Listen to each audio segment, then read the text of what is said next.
Copper tea అనేది it's a contraceptive device. అది plastic and కాపర్తో తయారైన టీ షేప్డ్ ఒక మెటీరియల్.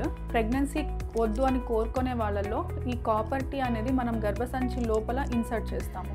కాపర్ టీ ఒక mechanism very simple. It's a T shaped device.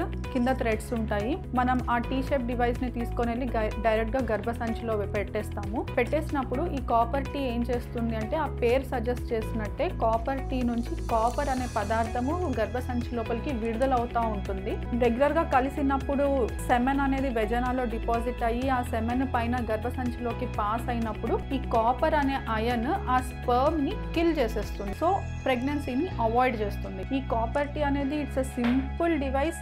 Hormones అనేదే దాంట్లో లేదు. ఇట్స్ జస్ట్ రిలీజింగ్ కాపర్ అనే ఐరన్ని రిలీజ్ చేసి స్పర్మ్ని కిల్ చేస్తుంది.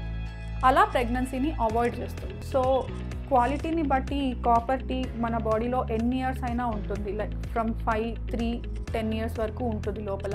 It's a reversible process of contraception. అంటే మనం ఎప్పుడు కావాలంటే అప్పుడు కాపర్ టీని తీసేసుకుంటే మళ్ళీ ప్రెగ్నెన్సీని మళ్ళీ ప్లాన్ చేసుకోవచ్చు. అంటే very effective, 99% safe, and it's a reversible mode of contraception.